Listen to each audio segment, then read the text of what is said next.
안녕하세요. 안녕하십니까. 안녕하세요.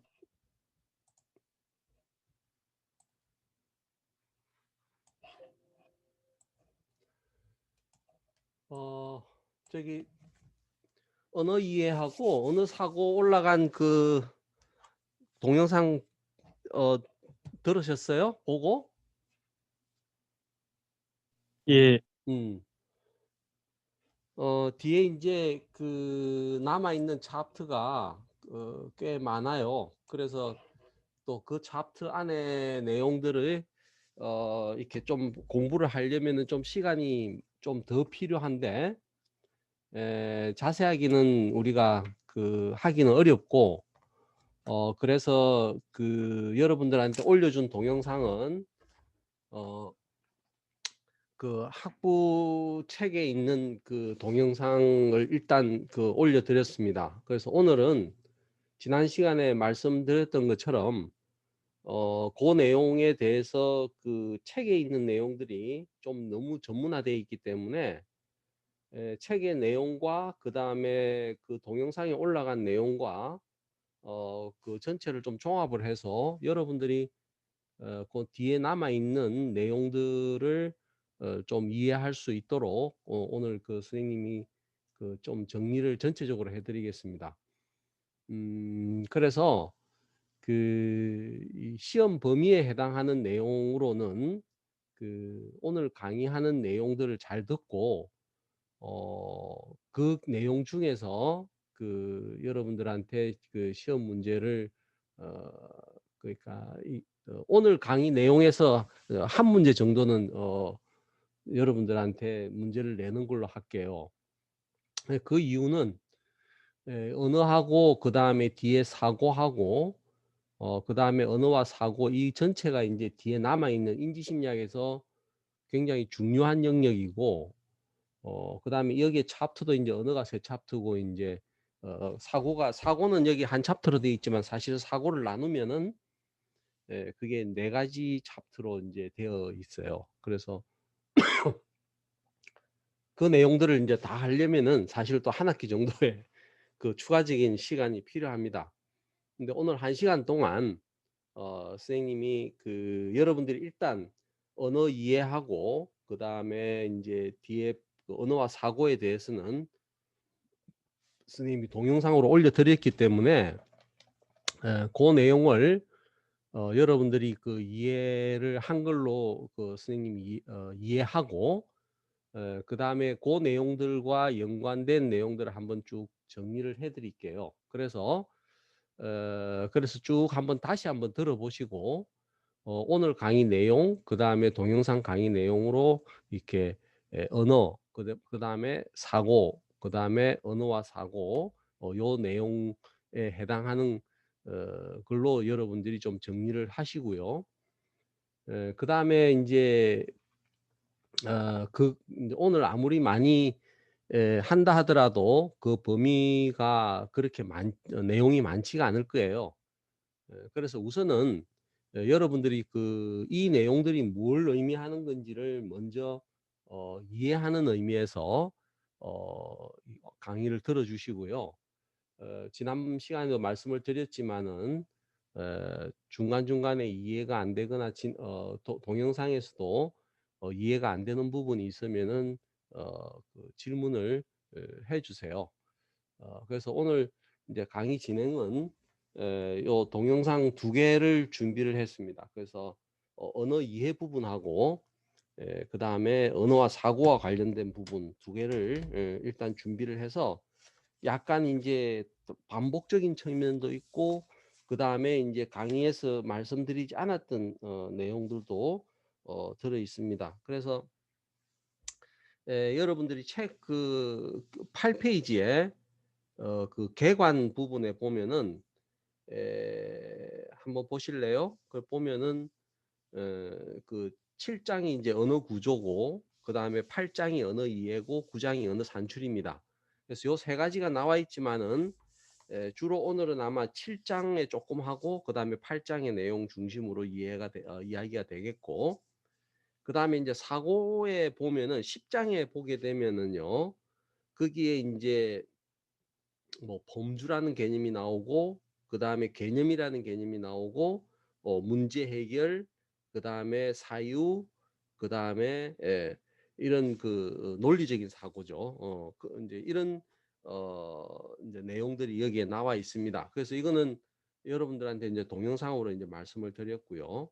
그다음에 이제 11장에 보면 언어와 사고가 있는데 이게 이제 7, 8, 9장의 내용하고 10장의 내용에 또 연결되는 내용들입니다. 그래서 이렇게 보면은 내용들이 엄청 이제 많은데요. 어쨌든 그 오늘 선생님이 강의한 거, 그 다음에 동영상에서 일단 선생님이 강의해 드린 거, 요걸 종합을 해서 언어 이해와 사고 이렇게 이제 정리를 하겠습니다. 그래서 요 부분은 책을 안 보시더라도 요 동영상 위주로 해서 듣도록 하세요. 물론 이제 책에도 그런 내용들이 이제 연결이 된 내용들이 나와 있지만은 개인적으로 관심이 있으면 보시는데 책에 나와 있는 내용들이 조금 그 간략하게 되어 있고 또 이제 영어로 된 게 많아요. 그래서 약간 여러분들이 이제 읽기 힘든 부분들도 있고 해서 일단 이 선생님이 한글로 다 전환을 해서 그 말씀을 드리도록 할 테니까 요 내용 중심으로 해서 여러분들이 그 저기 뭐야 이해를 할 수 있도록 그렇게 해주시면 되겠습니다. 이제 오늘 수업을 하면은 이제 그 여러분들하고 이제 저기 그 인지심리학에 대한 강의를 이제 마치게 되는데 다음 주 이제 그 시험을 봐야 되겠죠, 그죠? 그래서 아무튼 그 여러분들이 그 지금 또 뭐 아직 좀 코로나가 잠잠해질 듯 하더니 또 이제 또 문제가 생기고 또 뭐 위험 수준도 격상이 되고 이렇게 되는데 조심하시고요. 어쨌든 뭐 그런 것에 대한 염려도 해야 되지만은 또 그 과정에서도 또 여러분들이 또 마쳐야 될 일들이 있으니까 좀 마음을 좀 다잡고 잘 마지막 정리를 잘 해주시기 바랍니다. 자, 그러면은 오늘 마지막으로 체크를 한번 해보고요. 그 다음에 그 수업에 들어가도록 할게요. 김주영,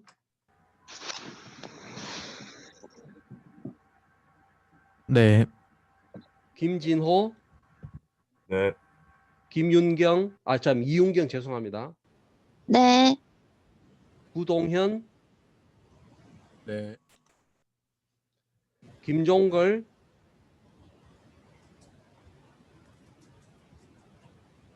박소영, 네, 청강윤, 네, 김수민, 네. 김수인이죠. 네. 윤정훈, 네, 김예림, 네, 이무섭, 네, 구형모,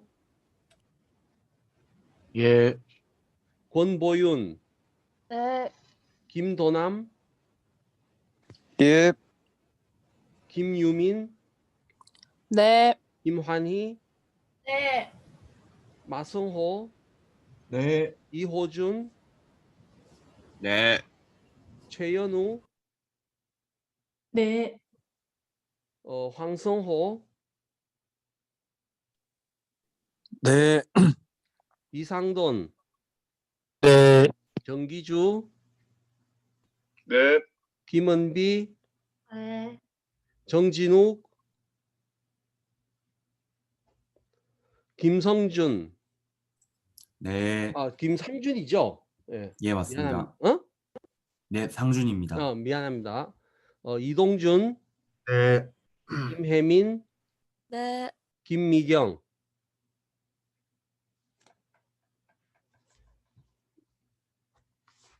자, 그래서 그 오늘 강의를 쭉 들으면서 여러분들이 그 이해가 안 되는 부분들은 질문을 해주시고 그 전체적인 이제 그 내용의 시작은 여러분들이 몇 페이지부터 책에 보면은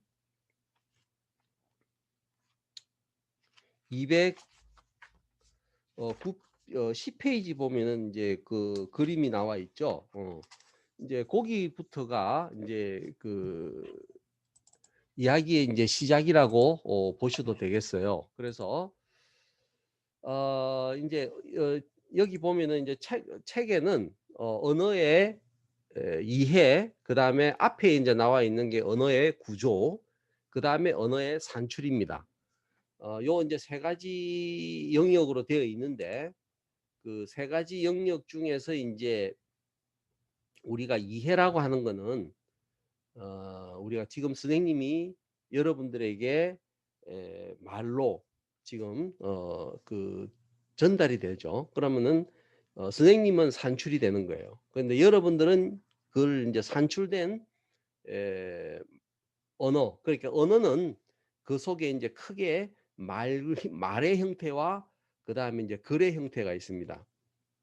그러니까는 말의 형태는 말 그대로 이제 청각적인 신호가 되는 거고, 그 다음에 이제 그 글의 형태는 시각적인 형태가 되는 거예요. 그러니까 이게 이제 우리가 그 앞에서 배웠던 지각 영역에서 보게 되면은 이제 그 시각과 청각 정보의 처리죠. 그러니까 우리가 앞에서 봤던 시각과 청각은 대부분 이제 그 도형 혹은 뭐 장면 이런 물질적인 대상을 대상으로 봤잖아요. 그런데 이제 인간이 만들어 놓은 그 여러 가지 그 발명품들이 있는데 이 책에서도 이제 처음 서두에 그런 내용들이 나오지만은 이 언어만큼 그 인간에게 큰 영향을 미친 도구가 있을까? 그 다음에 이제 이 언어라고 하는 것이 있음으로 해서 우리가 할 수 있는 일들이 엄청나게 이제 많아졌다는 거죠. 그러니까 언어가 있음으로 해서 우리가 뭘 할 수 있냐면은 책이라는 게 만들어질 수 있었고, 언어라는 게 있음으로 해서 비디오 테이프라는 것이 만들어졌고, 이제 그게 이제는 다 이제 종합이 되어 버렸지만은 그게 있음으로 해서 이제 그 뭐 스마트폰도 만들어졌고, 그게 있음으로 해서 인공지능도 만들어졌고, 이렇게 그걸 따져 보면은 인간의 그 생각, 사고뿐만 아니라 문화나 이런 그 측면에 엄청난 영향을 준 거죠. 특히 이제 그게 우리에게 준 영향력은 바로 인간과 인간을 연결시켜 준다는 거죠. 그 연결된다는 것은 선생님의 생각을 언어로 표현을 해서 여러분들이 그 선생님의 생각을 이렇게 수용할 수 있잖아요. 그러니까 그 수용하는 과정을 이제 이해라고 이야기를 합니다. 그럼 이해가 되려면 우선 뭘 해야 되냐 하면은 지각이 일어나야 되고, 시각적이든 청각적이든 지각이 일어나야 되고, 그 다음에 이제 지각이 일어나면은 그 기억에 그 어느 내용이 저장이 돼야 됩니다. 그 저장이 되는 걸 우리가 표상이라고 이야기를 했죠. 그래서 언어가 우리가 기억에 저장이 될 때 어떻게 저장이 되어야 되는가 이제 하는 그 문제들이 이제 여기에서도 다루어지게 되는 거죠. 그래서 요 맨 밑에 보게 되면은 언어의 그 지식 표상이라고 하는 부분이 나옵니다. 이게 뭐냐면은 언어라는 것을 언어로 이제 따로 독립적으로 우리가 그 기억에 저장된 내용 중에서 이제 별도로 취급을 할 수가 있지만은 우리가 갖고 있는 그 지식의 대부분은 언어로 표현되는 경우들이 많죠. 그러니까 지금 언어라고 하는 것 자체는 굉장히 추상적인 개념이지만은 실제로 우리가 언어를 사용하는 것은 문자적인 것 혹은 그 이렇게 발성적인 것 이런 걸로 이제 사용을 하잖아요. 근데 그거는 이제 언어의 표면적인 거죠. 그러니까 우리가 그런 걸 통해서 뭘 아느냐 하면은 바로 그 언어에 담겨져 있는 의미를 아는 것이 이제 궁극적인 목표죠. 그러니까 우리가 언어라는 단어를 썼을 때 이 언어가 갖고 있는 언어의 의미가 뭐냐 하는 것이 중요합니다. 그러니까 이 언어의 이 형상은 한 사람으로부터 다른 사람으로 그 내용을 전달하기 위한 표면적인 수단에 불과한 거죠. 그러니까 우리가 앞에서 배웠던 정보 처리 이론 했을 때 정보에 해당하는 겁니다. 근데 그 정보가 정보의 의미로서 의미가 있게 되려면은 이해가 돼야 되는 거죠. 이 언어의 의미가 뭔지를 우리가 알아야 된다라는 것을 우리는 전제로 하고 있습니다. 그러니까 이게 언어를 어떤 언어를 우리가 사용하느냐는 것이 결국은 그 언어에 대한 의미가 뭐냐, 그걸 우리가 이제 개념이라고 이야기를 해요. 그래서 그 개념적인 내용을 우리가 이제 기억에서 보면 이제 뭐 도식이다, 그 다음에 각본이다, 뭐 이런 내용들을 썼잖아요. 그러니까 그런 것처럼 이제 언어가 그런 내용들을 저장하게 하는 어떤 도구로서 사용이 되는 거죠. 그러니까 여러분들이 이제 어떤 언어를 갖고 있느냐, 그 다음에 그 언어에 대한 의미를 어떻게 알고 있느냐, 이게 결국은 우리 인간이 알고 있는 지식과 밀접하게 이제 연관이 될 수 있다라는 것을 여러분들이 반드시 이제 기억을 해야 되는 거죠. 그래서 이제 여기 보면은 언어를 우리가 안다는 것은 뭐냐, 소리나 글자, 사운드나 레터를 이제 듣고 읽고 하는 거죠. 그 다음에 거기서부터 뭘 파악을 해야 되냐면은 언어가 갖고 있는 의미가 뭐냐. 언어의 의미를 이제 이게 의미도 우리가 복잡해요.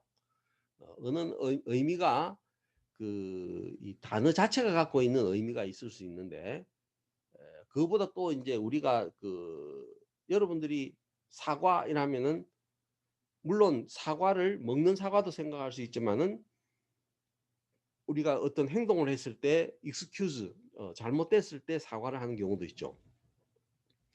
그런 것처럼 의미도 한 개가 있는 것이 아니고 두 개가 있고, 그 다음에 사과라고 하는 것을 이야기를 할 때 사과 그냥 그거는 과일의 한 종류지라고 이야기하지만은 우리가 사과가 갖고 있는 상징적인 의미도 있죠. 사과는 물건으로 보면은 우리가 건강으로 보면은 좋은 물건이고, 그 다음에 사과를 우리가 표현을 할 때 사과처럼 붉다 이렇게 표현을 하잖아요. 그러면은 붉은색을 대변해주는 어떤 그런 용도로도 사용이 되고요. 그러니까 사과에는 그런 면에서 보면 의미가 굉장히 많다는 거죠. 그래서 여러분들이 사과라고 하는 어떤 한 단어의 언어를 어떤 의미로 해석하느냐, 이게 이제 굉장히 여러분들이 어떻게 이해하느냐 하는 거하고 밀접히 연관이 되어 있는 거죠. 그래서 언어를 좀 더 언어의 이제 이해라고 하는 측면을 좀 더 넓게 보면은 이거는 추론입니다. 이게 추론이라는 건 뭐냐면은 지금 선생님이 여러분들에게 사과라고 하는 단어만 제시를 했어요. 근데 여러분들이 사과라는 단어를 듣고 그 사과와 연관되어 있는 내용들을 기억해서 인출을 하게 되겠죠.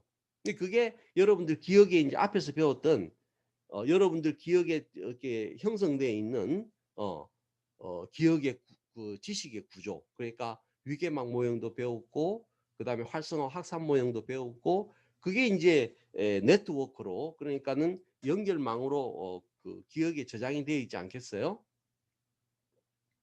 그러면 사과라고 하는 단어가 들어가면은 그 사과와 연결된 단어들이 이제 활성화되고 인출이 될 거예요. 그게 이제 인지심리학적으로 이제 여러분들의 기억 과정을 설명하는 겁니다. 그래서 이제는 여러분들이 이제 그런 내용들을 들으면서 지금 선생님이 표현한 것과 같은 방식의 표현들을 이제 사용할 수 있어야 됩니다.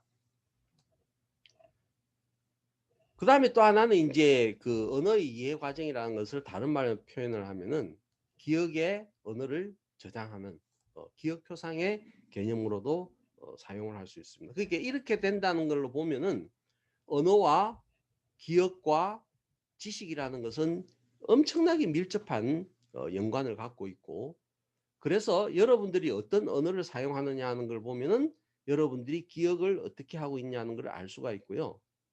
그 다음에 여러분들의 지식이 어떤지를 알 수가 있습니다. 선생님이 이 강의를 하면서 여러분들에게 강조한 내용이 있어요. 여러분들이 심리학적인 심리학자가 되려면 우선 심리학적 용어를 쓸 수 있어야 된다고. 그래서 이제 여러분들이 여기에 이제 인지심리학에서 나오는 용어들을 여러분들이 자유롭게 구사할 수 있다는 것은 이제 인지심리학 맥락에서 보게 되면은 심리학자가 되었다고 볼 수 있는 거죠. 그래서 이제 언어의 표상이라고 하는 것은 지금 이게 이제 언어의 표상이에요. 제일 왼쪽에 있는 게. 근데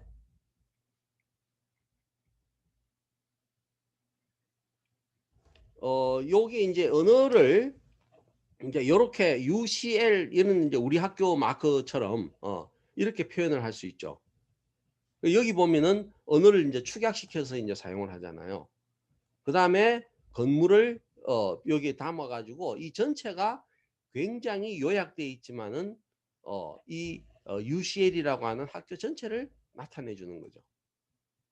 그 다음에 그걸 또 University College London UCL이라고 이제 표현을 하기도 하죠. 근데 이게 표상입니다. 요거는 그림과 같은 표상, 요거는 언어와 같은 표상, 이거는 그림과 언어를 축약한 표상, 이렇게 되는 거죠. 앞에서도 나왔지만은 요거는 간단하게 이야기를 하겠습니다. 언어라는 것은 자기 나름대로의 독특한 형태를 가지고 있다라고 하는 거고, 조금 전에 말씀드린 것처럼 언어를 갖고 있음으로 해서 여러분들이 기억에 저장하려고 하는 정보를 보다 효율적으로 저장을 할 수 있다라고 하는 것. 그 다음에 여러분들이 문제 해결을 할 때, 즉 생각을 할 때 언어를 갖고 생각하는 것과 언어를 갖지 않고 생각하는 것은 다를 수 있다라고 하는 것.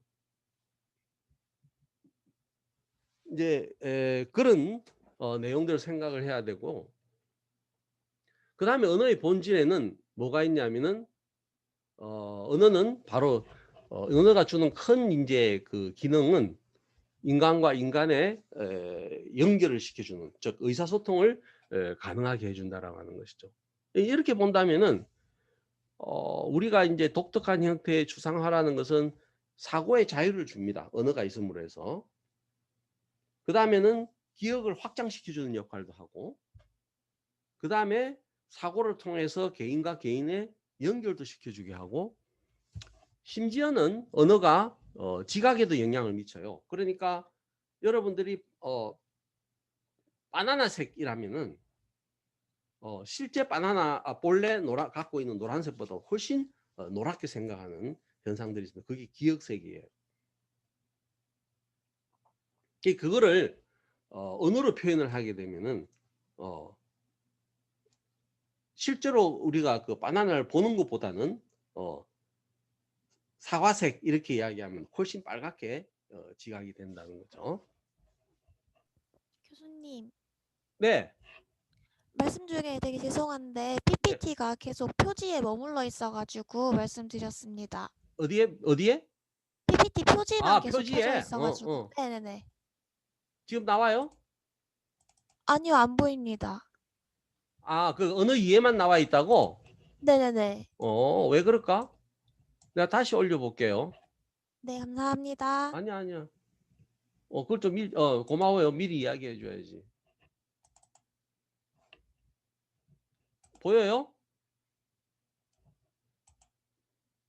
언어 심리학의 연구 주제. 네네네, 보입니다. 자, 이게 아까 이해, 산출, 지식 표상 그 이야기 했던 거고, 그 다음에 요게 이제 언어의 협의의 의미, 광의의 의미, 사운드 레터. 그러니까 이렇게 할게. 오늘 그 강의한 내용은 들려요? 네, 들립니다. 예, 지금 강의한 내용은 선생님이 그 동영상으로 올려줄게. 네. 감사합니다.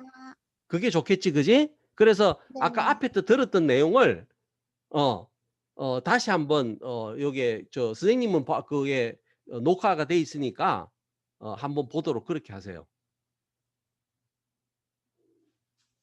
그 안 돼 있으면은 지금 나오는 요 내용을 갖고 그 내용을 다시 한번 들어보시라고. 그렇게 하는 게 낫겠지? 네. 네. 왜 대답이 없어? 그 저기 동의한 사람 손 들어봐. 손 안 드는 사람은 지금 강의에서 빠져나간 사람들입니다.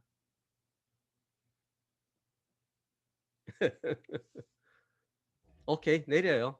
자, 그 다음에 이제 언어의 표상 보이죠?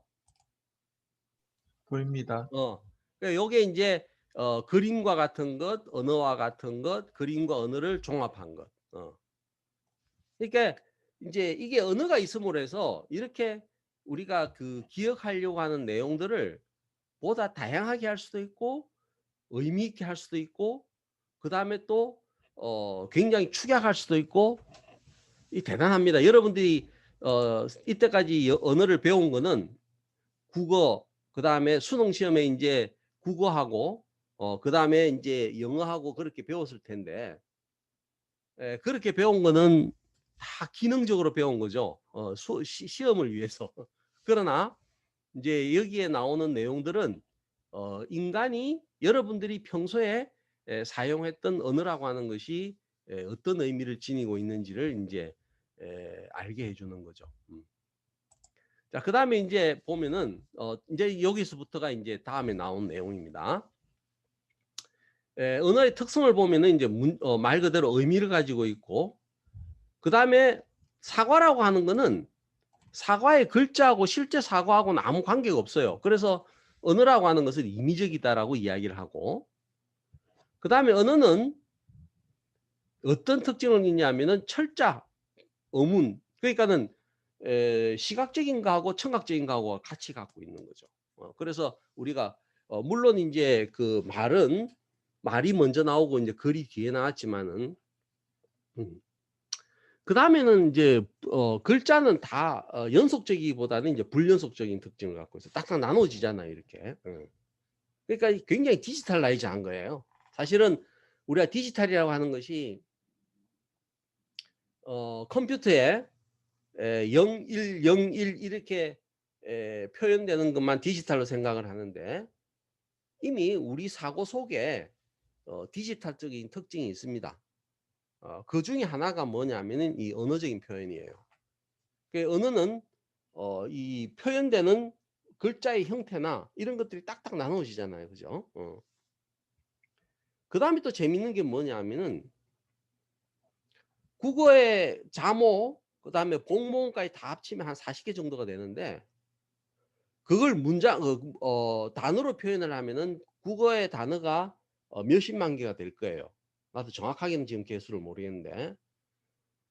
근데 그게 이제 왜냐하면은 왜 정확하지 않냐면은 계속 단어라고 하는 것은 만들어졌다가 사라지고 사라졌다가 또 만들어지고 이렇게 되는 거니까. 근데 문장으로 표현이 되면은 이거는 거의 무한대예요.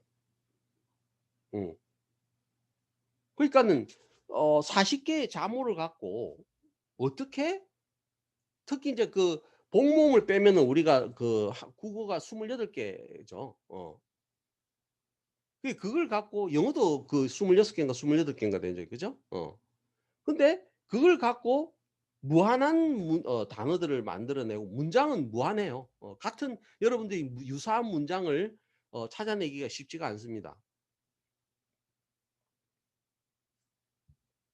그 다음에 또 하나는 여러분들이 이제 어떻게 보관하느냐에 따라서 시간과 공간을 이제 초월할 수 있는 자, 지금까지 이렇게 이야기를 하는 것, 그 다음에 이제 언어가 갖고 있는 이제 구조라는 것이 뭐냐. 이거는 이제 선생님이 설명을 해드렸습니다. 그래서 그 동영상에서 나와 있고요. 그래서 이런 것들이 다 지금 언어학에서 표현되는 그런 사실은 내용들이고 여기에서 이제 인간의 어떤 지각, 그 다음에 의사소통, 그 다음에 사고, 그 다음에 기억 이런 내용과 연관이 되는 게 이제 심리학적인 연관성이라고 보시면 되겠어요.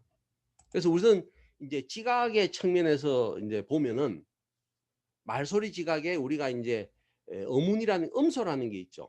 음소라는 것은 이렇게 B, I, T 이런 것처럼 이제 발음의 단위예요. 근데 이거는 영어에서 이제 이렇게 표현이 되는 거고, 한국어는 사실은 발음 그 글자와 그 다음에 이제 그 음소가 발음이 같기 때문에 영어는 이렇게 발음 기호라는 것을 만들지만은 국어는 우리는 그게 필요가 없습니다. 그죠? 그러니까 영어하고는 좀 그러면서 시스템이 틀려요. 근데 이제 여기에 나와 있는 표현들이 대부분 이게 언어 심리학, 인지 심리학이 이게 미국에서 건너오다 보니 영어 중심으로 해서 그래요. 이제 한국어 중심으로 해서 표현을 하면은 이런 것들이 이제 아마 사라질 겁니다.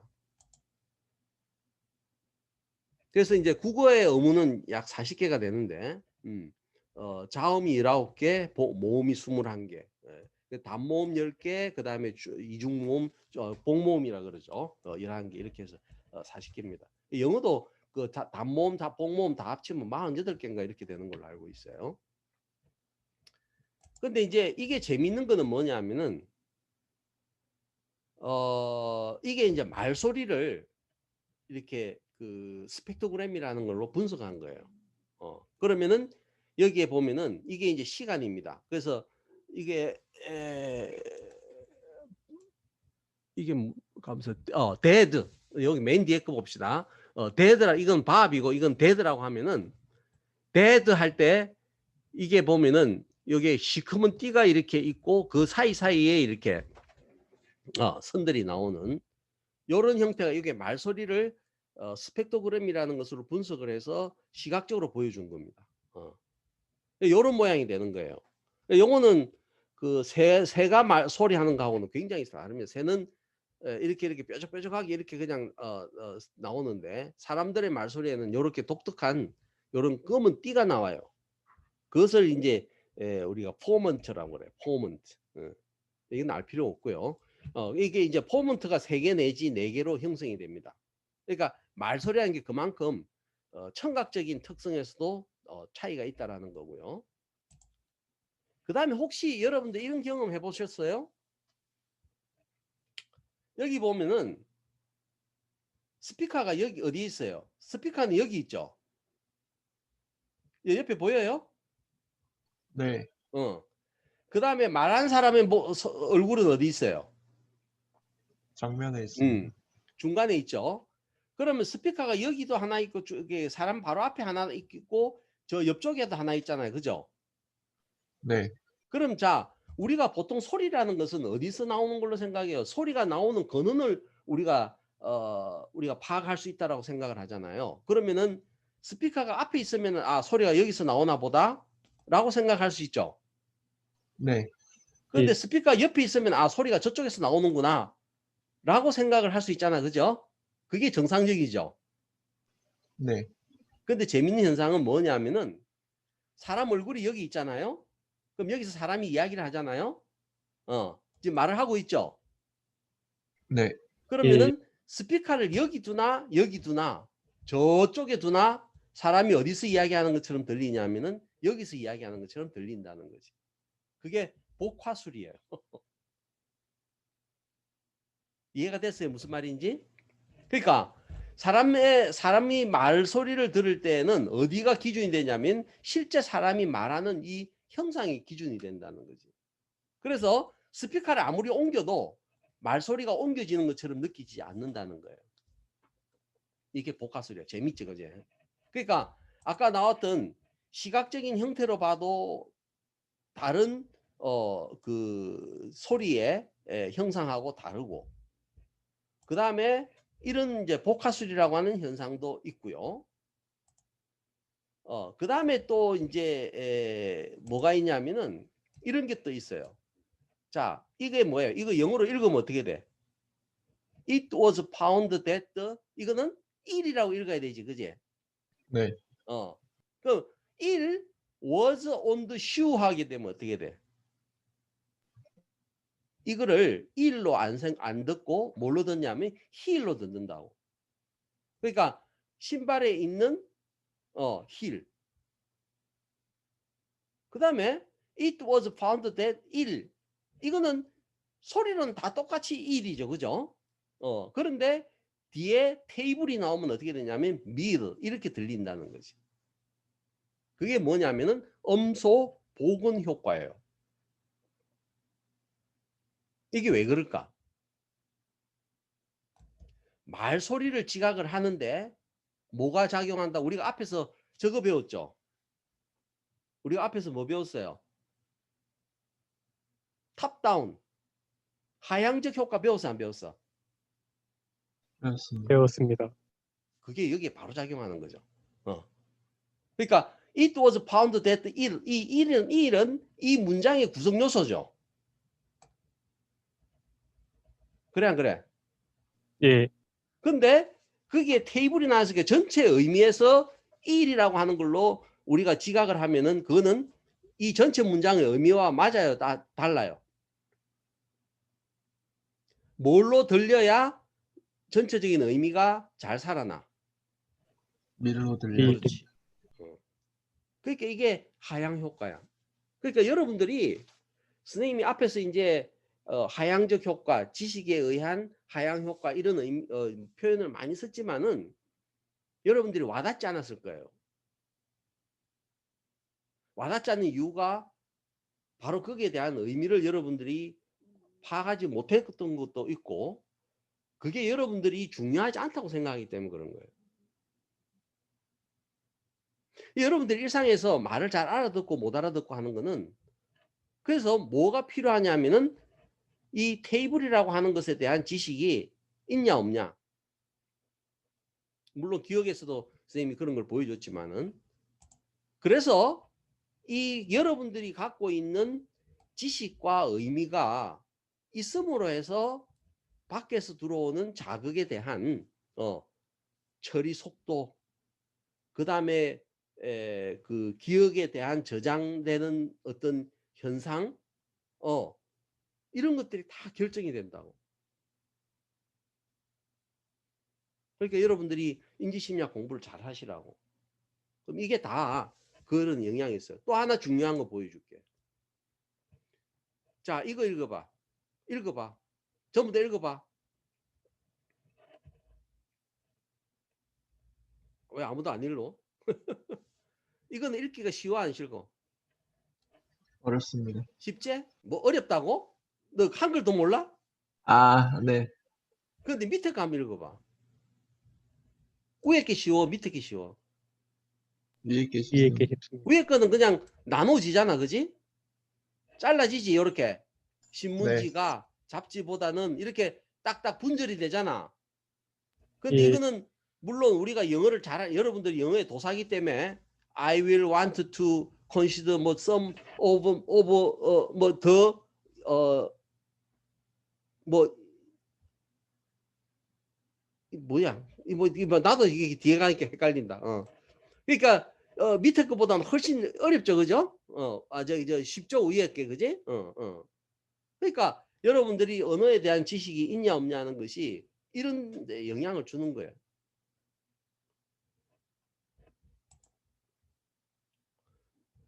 그러니까 이게 이제 그 여러분들이 언어의 말소리에 대한 지각 과정에 이런 현상들이 이제 쭉 있다는 거고. 그 다음에 이제 그 단어에 대한 처리, 단어를 여러분들이 이제 갖고 있는 거는 뭐하고 연결이 되냐면 단어가 이제 의미를 나타내는 가장 기본적인 수단이 됩니다. 그래서 요게 이제 어휘 판단 과제에 대한 거는 기억에서 이야기를 했기 때문에 그 다음에 단어 우월성 효과도 기억에서 이야기를 했기 때문에 요건 넘어갈게요. 여기 심지어 이것도 하향 효과야. K, M을 독립적으로 지각하는 것보다는 포크 안에서 K를 지각하는 것이 더 빠르다는 것은 이게 얼마나 여러분들이 이제 이 강의를 다 듣고 한번 이걸 내용을 다시 한번 잘 생각을 해봐요. 내가 뭘 알고 있다라는 것이 나를 얼마만큼 수월하게 해주느냐. 그러니까 공부 많이 해라, 뭐 많이 알아라 이렇게 이야기하는 것보다는 여러분들이 직접 한번 여기에 나오는 실험들을 한번 경험을 해보고 또 여러분들의 경험이 느끼지 않으면은 한번 이렇게 다른 사람에게 한번 시켜보고 한번 해보세요. 그래서 여러분들이 갖고 있어야 돼, 뭔가를. 그래서 이제 앞에서 나왔던 이게 상호작용 모형이에요. 그러니까 위에 단어가 있어야 아래 들어오는 이 나자들, 그 다음에 형태들, 이런 거에 대한 지각이 훨씬 빨라진다라고 하는 거지. 그러니까 이제 인지심리학에서 언어의 부분은 이런 원리들, 그 다음에 어떻게 이제 인간과 언어가 언어가 처리되면서 정보 처리 과정이 일어나느냐, 이런 것들을 이제 보여주는 거죠. 그러니까 만약 여러분들이 이제 광고를 만든다. 그 다음에 여러분들이 그 동아리에서 문구를 만든다. 그 다음에 또 어떤 회사에서 안내문을 만든다. 이런 걸 할 때 어떻게 생각을 해야 되는가 하는 그 내용들하고 한번 연결을 해봐요. 그러면은 이런 원리들을 여러분들이 알고 있을 때 그 모르는 경우하고 여러분들은 훨씬 심리학적인 지식을 이제 그렇게 적용을 하는 거예요. 여러분들이 이때까지 심리학 지식은 뭐 그냥 임상적인 것이나 상담적인 내용들의 아니면 뭐 발달이나 청소년 뭐 성격이나 이런 것만 생각했지, 그지? 이게 인간이 생각하는 거야. 그러니까 생각의 범위, 그러니까 일상에서 우리가 이야기하는 그 생각이라는 것을 우리가 어떻게 해야 되고 어떻게 하고 있느냐는 거예요. 이게 잘못되면은 이걸 모르니까 스트레스가 쌓이는 거지. 그러면 불안해지는 거고, 그러면은 이제 정신적인 문제가 발생하게 되는 거지. 자, 그 다음에 이거 한번 보세요. 여기 단어에 어려운 게 있어, 없어? 응? 없습니다. 근데 이게 무슨 말이야, 이게?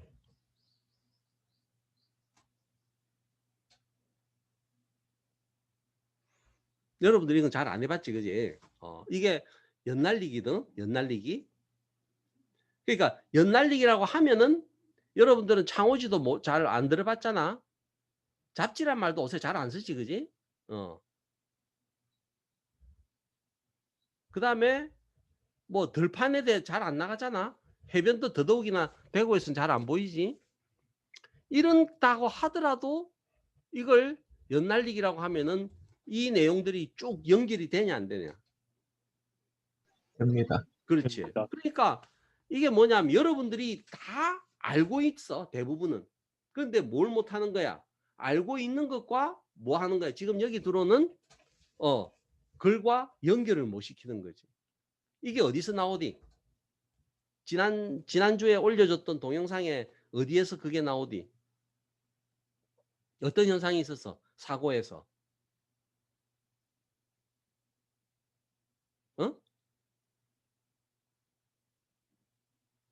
누가 이야기해봐. 사고에서 안 읽었구나. 안 들었구나. 사고에서 뭐가 있었니? 기능적 고착 기억나는 사람 손 들어봐. 기능적 고착. 문제 해결할 때 기능적 고착 있었지? 예. 그게 뭐야? 여러분들이 알고 있는 내용을 연결을 못 시키는 거예요. 그거하고 같은 현상이에요. 여러분들이 알고만 있다고 해서 해결되는 게 아니에요. 이걸 어떻게 적용할 수 있느냐. 그러니까 이 적용을 잘하려면은 뭐가 발달이 돼야 되는 줄 아니? 뭐가 발달이 돼야 될까? 야, 이게 한번 봐봐라. 우선 여기 갔다 오자. 여기 보면은 밖에서 들어온 문장이 뭐냐면은 The prince hold the princess. 그러니까 왕자가 공주를 안고 있다거든. 그럼 이거는 영어야. 그럼 이게 이해가 된다는 것은 이거는 이 글자 그대로 이해를 하는 거야. 그러니까 우리가 프린스를 모르면 이건 이해가 안 되는 거지. 더라고 하는 것은 프린스의 정관사다라고 하는 걸 모르면은 더의 의미가 이해가 안 되는 거지. 그러니까 프린스 했을 때하고 더 프린스 했을 때의 차이는 더 프린스는 뭔가 여기에 직접적으로 뭔가가 지칭이 된다, 나타난다는 것을 의미하는 거죠. 그리고 주어가 되잖아. 그러니까 주어를 우리가 의미로 파악하면 이거를 우리가 행위자라고 이야기하죠. 그럼 이거를 의미적으로 해석을 하면 어떻게 되냐면 프린스가 공주를 안고 있다 이렇게 되는 거예요. 근데 프린스가 왕자가 공주를 안고 있다라고 하는 거는 이거는 이제 문자적인 언어고 이거는 문자의 의미적 의미고 뭘 알아야 되냐면 이걸 알아야 돼. 이걸 알아야 된다고. 그러니까 이 그림에서는 왕자가 이렇게 안고 있는 걸 우리가 표현을 했다고 볼 수 있지만은 여기에 대한 이걸 뭐야? 상황 모형이라고 그래요. 그러니까 이거는 여러분들이 이 문장과 연결하는 실제 상황. 그러니까 뭐냐면은 기억에 저장되는 언어는 문자적인 언어, 의미적인 언어, 그 다음에 이런 실제 상황. 실제 상황은 정답이 없어. 그 말은 무슨 말이냐면은 개인에 따라서, 개인이 경험한 내용에 따라서 그게 달라질 수 있다라고 하는 거지. 이게 만들어져야 된다. 그러니까 이 한 개만 갖고 딸딸딸 기억을 하려면 안 되는 거지. 이게 의미를 알아야 되고 그 다음에 실제 이 단어가 뭘 사용해서 이 문장이 만들어졌을까 이걸 알아야 되는 거죠. 그러니까 언어의 의미는 어디로 가는 거야? 다시 어디로 가는 거야? 이건 어디에 있어? 이 프린세스가 안고 있는 프린스가 안고 있는 프린세스는 어디에 있는 거야? 실제 세계에 있는 거야? 아니면 인간의 기억 속에 있는 거야?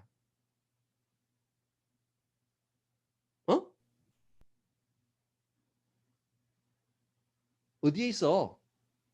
실제 그렇지. 그러니까 우리가 언어를 이해할 때 뭐하고 연결이 돼야 돼? 내 기억에 저장되어 있는 실제 세계의 내용이 연결이 돼야 안 돼? 안 돼? 해야 됩니다. 연결이 돼야 된다고. 그걸 우리가 상황 모형이라고 이야기를 해요. 그래서 그거를 보통 우리가 이야기를 하는 내용들은 아까 이야기한 단어도 아니고 문장도 아니고 그냥 단순한 의미가 아니야. 그냥 우리는 말이야, 말이라고 하면은 복잡한 문장이라고. 지금 선생님이 여러분들에게 강의를 하는 거는 복잡한 문장이죠. 그런 거를 우리가 말 이해, 글 이해 혹은 텍스트 이해 이런 표현들을 씁니다. 그러면 아까 우리가 이런 내용들을 이야기를 할 때 아까 사과를 이야기할 때 사과라고 하는 것은 사과 자체가 갖고 있는 언어적인 표현이 있지만은 사과의 의미가 있지. 그런데 사과의 의미라는 것은 여러 가지 또 복잡한 의미가 내포되어 있다는 이야기를 아까 했잖아. 기억나요? 예, 그럼 뭐야? 우리가 안다는 것은 거기에 제시되지 않았던 내용들을 추가적으로 알아야 된다는 거지. 그게 추론이야. 그래서 여러분들이 그 드라마를 보는 것도 재미있지만은 드라마보다 그걸 책으로 읽으면은 더 재밌는 거는 뭘 할 수 있는 거야? 드라마는 이미 상황 모형을 그 연출자가 만들어 놔 버리지. 그러니까 여러분들이 그 주인공이 누구냐? 주인공이 누구냐에 따라서 그 드라마가 그 향방이 결정이 되잖아. 권상우가 나오느냐 아니면 뭐 누구 저기 송강호가 나오느냐. 근데 글을 읽을 때는 어떻게 돼? 사람 이름이 나오지만 그 이름에 대한 모습은 누가 될 수 있어? 아무나 될 수 있는 거야. 대부분 이제 주인공을 누가 하냐? 자기가 하는 거지, 그제? 그래서 이제 시간이 없어서 더 자세한 이야기는 못 하겠다만은 이런 이제 다양한 추론의 내용들이 포함이 되는 거죠. 여러분들 시간이 있으면은 이제 이런 내용들을 좀 더 선생님하고 공부를 했으면 좋겠는데 안타깝다. 조금 다음 기회에 언제 또 만나게 되면은 이런 이야기들을 더 해주도록 할게요. 근데 지금 이제 이 내용들을 다 이야기를 하려고 하면은 너무 시간이 많이 걸리니까 그 앞에 내가 동영상에서도 이야기한 그럼 상황 모형적인 이해라고 하는 것을 우리가 어떻게 그럼 심리학적으로 증명을 할 수 있느냐. 그 실험 중에 하나가 이거예요. 자, 여 밑에 봐봐라. 여 밑에 보면 요 문장이 있죠. 여기 뭐라고 돼 있니? 1번 문장. He hammered the nail into the wall. 그 다음에 he hammered the nail into the flower. 자, 봐봐라. 1번 문장을 보면은 문장 자체는 그냥 뭐야? 벽에 햄머로 이렇게 망치로 저기 뭐 못을 박는다라는 거잖아. 그지? 그죠? 네. 예, 그다음에 이거는 마루에 못을 박는다지. 그지? 그러면은 예, 문자적으로는 여기에 아무 정보가 없죠. 근데 우리가 이해를 하려면은 뭘 이해를 해야 돼? 벽에 못을 칠 때하고 그다음에 바닥에 못을 칠 때하고 뭐가 다르니? 망치의 방향과 못의 위상이 틀리지. 그지? 네. 그러니까 이 문장들을 들려주고 사람들한테 뭘 보여주냐? 1번 문장을 보여주고 이 못을 보여줄 때 하고 이 못을 보여줄 때 하고 못에 대한 판단을 시켰을 때 저게 못이냐 아니냐 판단을 시켰을 때 반응 속도의 차이가 없다면 이 1번 문장이나 2번 문장이나 어떤 문장을 주나 이 그 못의 위치하고 관계가 없다면 우리는 뭐만 이해를 하고 있다? 언어의 의미만 갖고 우리가 이해가 될 수 있다라는 것을 의미하는 거지. 그지? 네. 그런데 이 위의 못은 어떤 때가 빠르냐 하면은 1번 문장을 보여줄 때보다 2번 문장을 보여줄 때가 늦어져. 그러니까 1번 문장 보여줄 때가 빠르다고. 그 말은 무슨 말이야? 문장을 읽으면서 우리는 뭘 생각을 해? 아까 옷의 나온 위상. 프린세스가 안겨 있는 모습을 생각하듯이 상황 모형을 생각하는 거지. 그래 안 그래? 맞습니다. 그러니까 이게 봐봐. 여러분들이 어떤 언어를 읽을 때 여러분들이 여기에 나오는 강의 내용을 들을 때 뭘 할 수 있어야 돼? 거기에 대한 심상을 만들어낼 수 있어야 돼. 그 다음에 여기 옆에 한번 봐봐라. The range saw the eagle.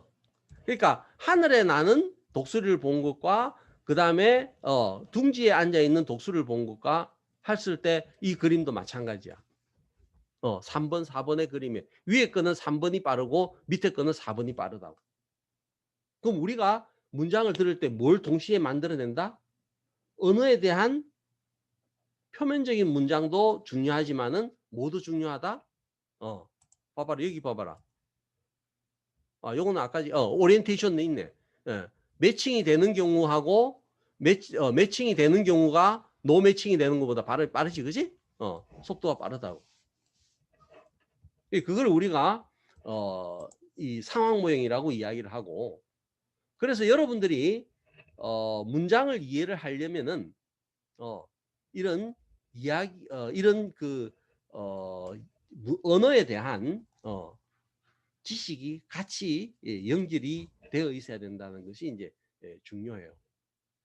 그래서 그 여러분들이 이제 언어 이해라고 하는 것은 이제 기본적으로 4가지 수준으로 이해를 해야 돼. 그러니까 아까 철자나 어문, 그 다음에 단어, 그 다음에 문장, 그 다음에 글말, 그걸 이제 담화라고 이야기를 했죠. 그 4가지 수준으로. 근데 우리가 보통 지금 선생님이 여러분들한테 이야기를 할 때는 담화지. 이게 복잡한 문장을 담아라 그래요. 2개 이상 문장으로 구성이 된 거. 그래서 그걸 이해를 하려면은, 그러니까 언어라고 하는 것은 언어 자체만 우리가 이해를 해서는 안 돼. 그러니까 여러분들이 그 국어나 영어를 배울 때 재미없었던 거는 뭐냐면은 언어 자체를 배웠기 때문에 재미가 없는 거예요. 뭐하고 연결이 돼야 돼? 언어는 실제 세계와 연결해서 공부를 해야 재밌는데 그렇게 하지 못했다라는 것이 참 안타까운 거죠. 그죠? 그래서 선생님하고 시간이 좀 더 되면은 이런 내용들을 좀 더 자세하게 할 수 있을 텐데, 그래서 일단 원리를 이야기를 할 테니 여러분들이 이 내용들을 일단은 기억을 해서 이 책에 혹시 이제 관심이 있으면은 이 책의 이제 언어 부분하고 그 다음에 그 다른 인지심리학 책 혹은 언어심리학 책을 한번 보세요. 그러면 이런 내용들이 잘 나와 있습니다. 그래서 우선 언어라고 하는 것에 대한 이해는 이해라고 하는 것은 기억에 저장이 되고 아까 상황 모형적인 표상이 궁극적으로 만들어져야 되고 상황 모형보다 더 중요한 거는 나의 경험이야. 그러니까 자전적 기억 앞에서 나왔잖아, 그지? 그 다음에 자전적 기억과 무엇과 연결이 돼야 되냐면 우리가 살고 있는 문화와 연결이 돼야 된다. 그러니까 이걸 우리가 뭐라 그러냐면 그렇게 연결을 시키는 걸 뭐라 그러냐면은 응집성이라고 그래요. coherence. 그러니까 here 있다, 뭐가 같이 있다. 그러니까 그게 만들어져야 돼. 그러니까 여러분들의 언어가 여러분들의 기억과 맞아야 되고 여러분들의 기억이 실제 세계와 맞아야 되고 실제 세계가 뭐하고 맞아야 돼? 응? 여러분들의 자전적 기억과 만나야 되고 그게 또 뭐하고 연결이 되냐면 여러분들이 하고 싶은 의도, 여러분들의 목표와 연결이 될 때 정말 짠하죠. 그러니까 여러분들이 사과 정말 내가 갖고 싶었던 거야. 사과. 내가 어렸을 때 그 사과 나무 아래서 내가 놀았던 기억. 사과. 나는 사과 농장을 하고 싶었었지. 사과. 실제 내가 농장을 했다면 봐봐, 생각을 해봐. 그런 것들이 결국 응집성이에요. 그래서 여러분들의 생각과 여러분들의 기억과 여러분들의 행동과 여러분들이 살고 있는 환경과 여러분들이 접하고 있는 문화와 이런 것들이 다 연결이 돼야 돼. 그 연결이 긍정적으로 됐을 때 우리가 그거를 응집성이라고 이야기를 하죠. 그래서 여러분들이 그 기억을 할 때는 항상 그 정보의 표면적인 내용, 그 다음에 그 표면적인 내용의 의미, 그게 이제 사전적 의미나 그 글자적 의미죠.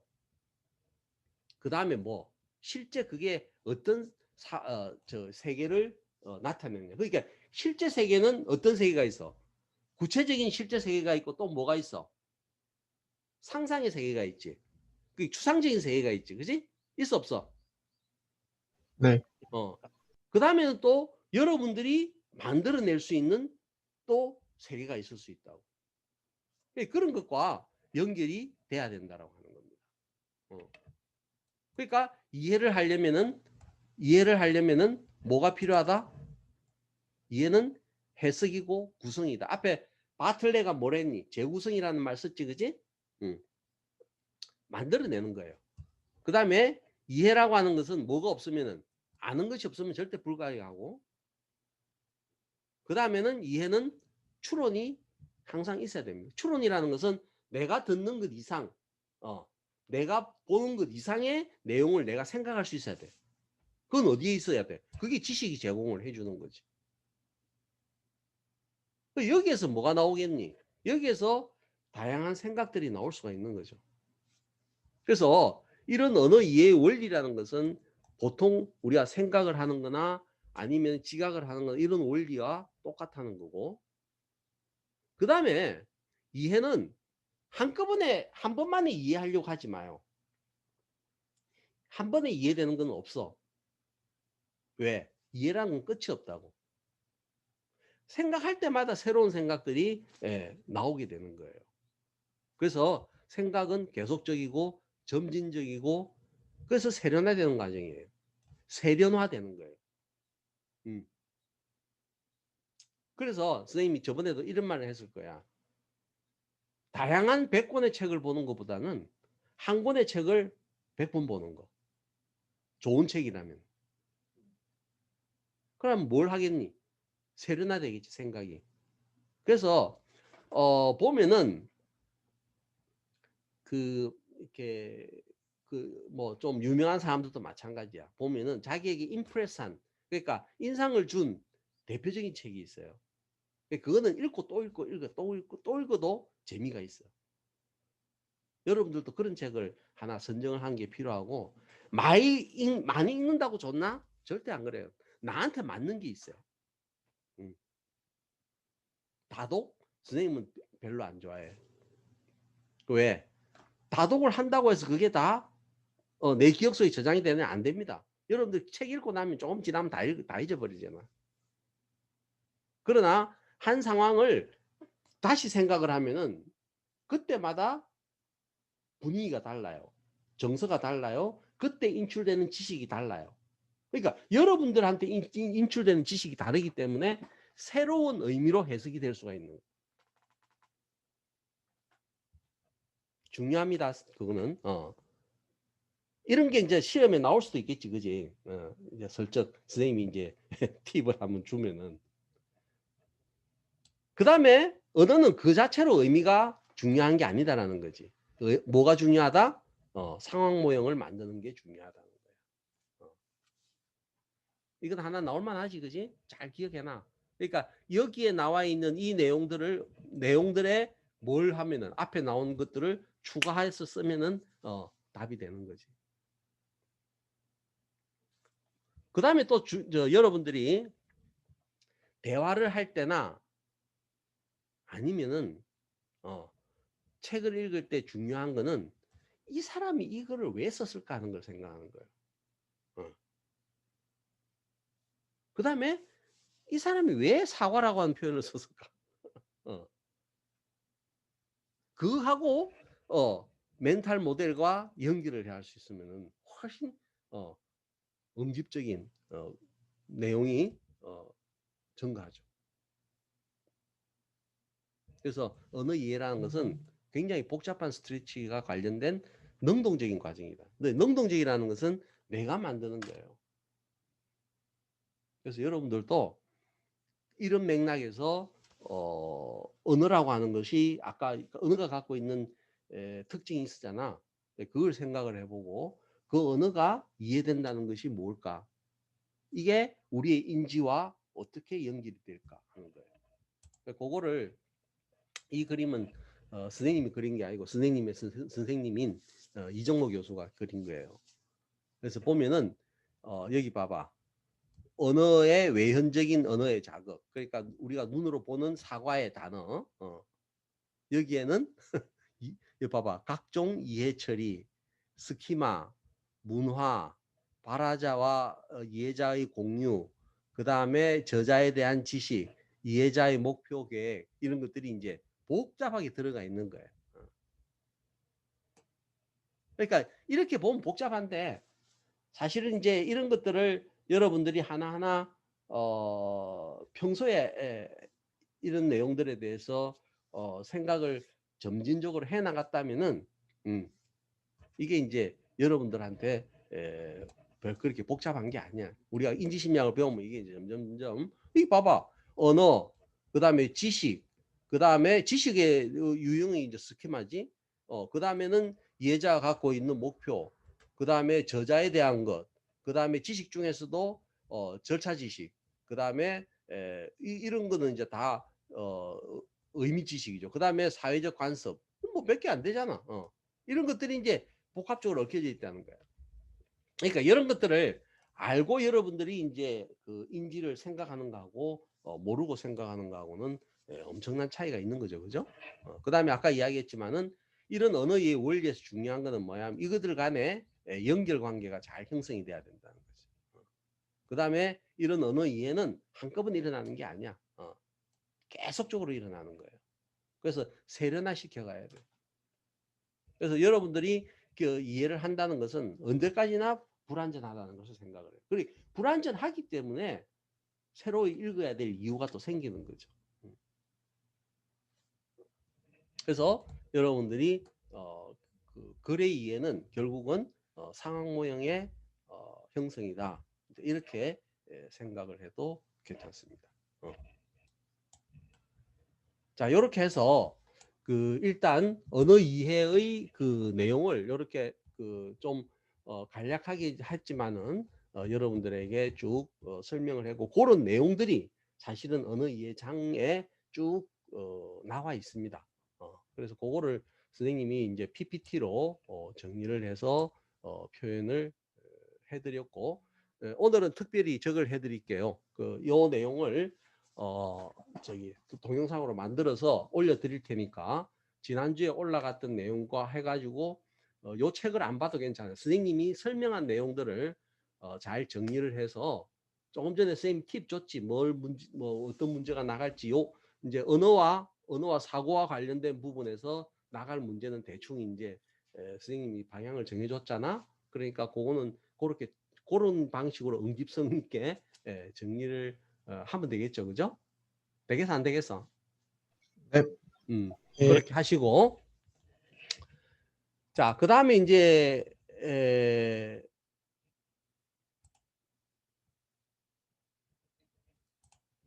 저게 나오지. 저거 잠깐 이야기하고 끝낼게요. 언어와 사고 보이나요? 사고 보여?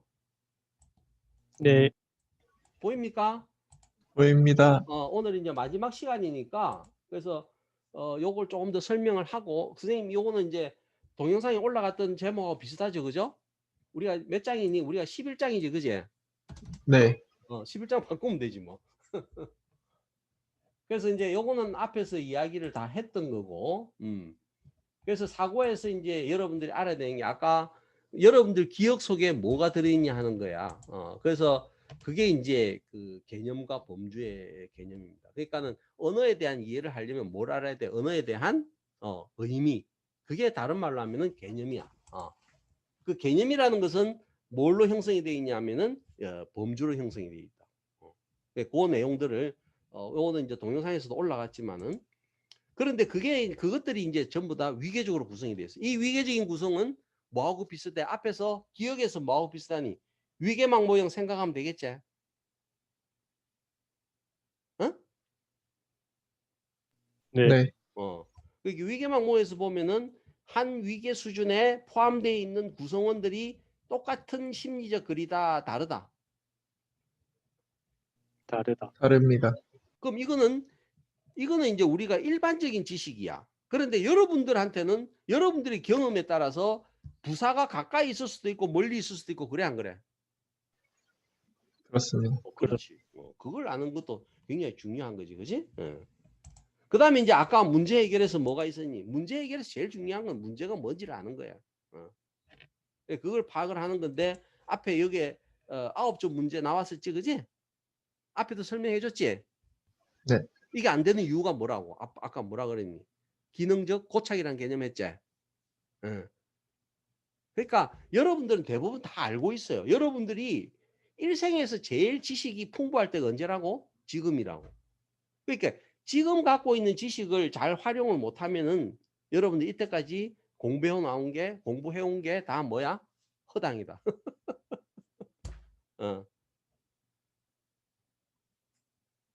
이게 잘 안 되는 게 그런 이유인데, 근데 봐봐라. 답은 이게 전형적인 답이야. 그런데 어떻게 생각할 수도 있어? 이렇게 생각할 수 있어, 없어? 이게 뭐냐면은 있습니다. 아주 멀리 보면은 아주 지구상에서 보면은 이게 지금 저 직선이 이렇게 돼 있으면 약간 각도가 있지만 이게 각도가 굉장히 무한히 늘어나면 어떻게 돼? 거의 평행선이 돼야 안 돼? 됩니다. 그 다음에 또 다른 방식으로 생각할 수도 있어. 그러니까 여러분들이 뭘 하라는 이야기야? 답이 고정된 거는 없다는 거야. 그 고정된 범위를 넘어설 수 있어야 돼. 그 촛불 문제에서도 나왔죠, 그죠?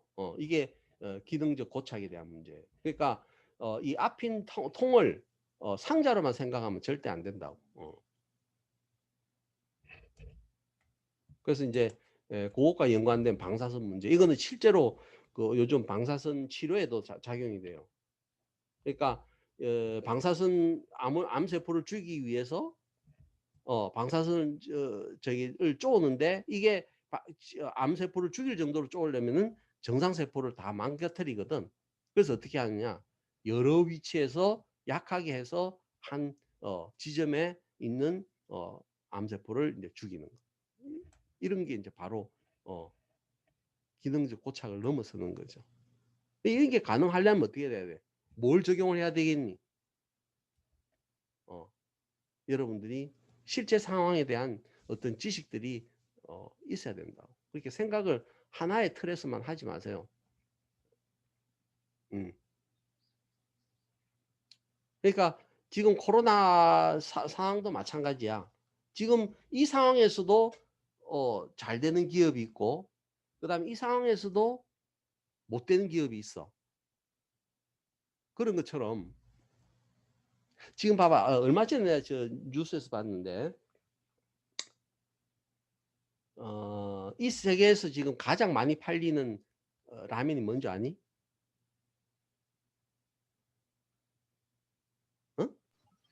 라면이요?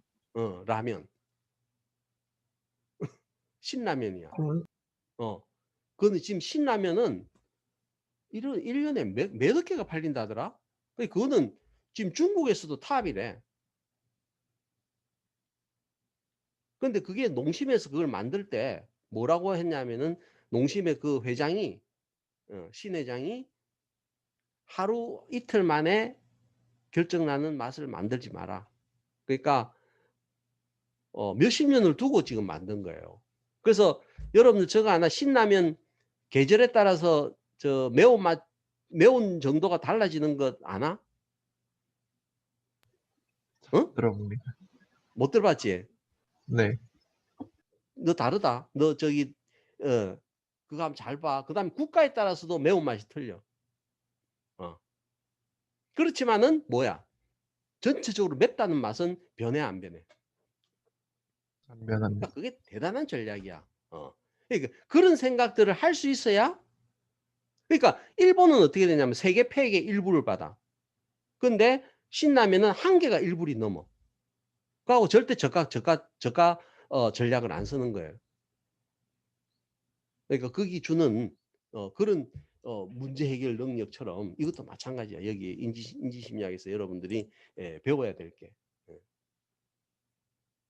그러니까 지금 여러분들도 마찬가지야. 앞으로 여러분들이 어떤 직업을 가질까? 어떤 삶을 살을까? 마찬가지예요. 휘둘리지 마. 그러니까 휘둘리지 마라는 것은 내 걸 찾아야 돼. 내 거. 지금 현재는 힘들더라도 이게 있어야 된다고. 지금 현재 힘드니까 그게 이제 그 실패의 지름길이야. 요즘 특히 여러분들은 이제 많이 알고 이제 경제적인 문제나 이런 것도 뭐 큰 어려움은 없잖아 사실은. 선생님 때는 엄청 힘들었는데도 그 힘든 것 자체에 너무, 그러니까 그 말은 무슨 말이냐면은 머니면 머니, 이코노믹은 이코노믹, 집이면 집, 이런 데 너무 집착을 하지만 집착을 하면 절대 안 돼요. 그게 뭐하고 똑같은 거냐면은 기능적 고착이야. 자, 뭐 그런 이야기는 그 정도로 하고, 그 다음에 이제 사고와 관련된 내용들 이제 쭉 여러분들한테 소개해줬죠. 이런 것들 다시 한번 동영상 읽어 보시고요. 그리고 언어와 사고의 관계에 대한 내용도 그 동영상에 들어가 있던 내용들을 한번 다시 한번 동영상을 들어보시고, 그래서 언어와 사고는 그걸로 이제 정리를 하시고요. 그 다음에 언어 이해는 오늘 선생님이 이야기한 것 중심으로 해서 동영상과 연결을 해서 다시 한번 정리를 하시고, 그리고 어떤 내용으로 문제가 나올 건지에 대한 힌트는 선생님이 하나 줬어요. 그거를 줬다고 해서 그게 나올지 안 나올지는 몰라. 그러나 그 내용을 잘 정리해서 한번 일단 생각해 보는 것은 굉장히 중요하다는 말씀을 드리고 싶습니다. 자, 이제 정리를 해야 되겠네요. 그죠? 하여튼 뭐 여러분들하고 한 학기 동안 일단 인지심리학의 뭐 전반적인 거 다는 못했지만은 중요한 내용들은 선생님이 하여튼 여러분들에게 열심히 가르쳤다고 생각이 들어요. 그런 생각 드나 안 드나? 아무도 대답 없는 거 보니까 아닌 것 같아. 그래서 하여튼 지금 인지심리학이라고 하는 게 그 기초심리학으로 여러분들이 반드시 알아야 되는 거고, 조금 전에 여러분들 강의를 하면서 강조했지만은 그런 생각의 연결, 앞의 내용과 오늘 강의했던 내용들을 이렇게 연결해 가면서 이해할 수 있으면 좋겠습니다. 그렇게 하시고요. 일단 뭐 지금 뭐 코로나 때문에 뭐 저 지방은 2단계고 뭐 서울 수도권은 2.5단계인데 어쨌든 별 이상이 없는 한 하여튼 다음 주에 이 시간에 와서 선생님하고 만나는 걸로 하고 다들 그 저기 조심해서 잘 그 수칙을 잘 지켜 갖고 오시도록 하세요. 혹시 질문할 거 있나요? 네? 질문 없나요? 그 시험 장소는 알죠? 네. 예. 시험 장소는 공지가 됐지. 그러니까 선생님 별도로 공지 안 합니다. 그다음에 그 시험 문제는 지난번 중간고사 나왔던 문제하고 똑같이 나올게요. 한 5문제로 내고 큰 문제로 낼 테니까 전반적인 내용을 잘 이렇게 정리를 해서 쓸 수 있도록 하십시오. 그다음에 요번에 보니까 뭐 절대 평가는 A 학점까지가 50%라고 50%를 주게 돼 있는데 절대 평가는 A를 50% 넘지는 못하지만은 A를 안 줘도 괜찮아. 무슨 말인지 알지? 이제 뭐 그런 일이 있진 않겠지만은 하여튼 마지막 정리를 잘 해서 여러분들한테 선생님은 여러분들한테 최대한대로 이렇게 이익이 될 수 있도록 해 주려고 노력을 하니까 여러분들도 거기에 대한 최소한의 노력을 보여줘야 돼. 그래야 선생님이 응집성을 가지고 여러분들한테 좋은 학점을 줄 수 있죠. 자, 이렇게 해서 일단 강의는 오늘 이번 학기 강의는 이렇게 해서 종강을 하고요. 한 주 동안 잘 준비를 해서 다음 주에 보도록 합시다. 자, 강의 마치겠습니다. 잘했습니다. 수고하셨습니다. 수고하셨습니다. 감사합니다.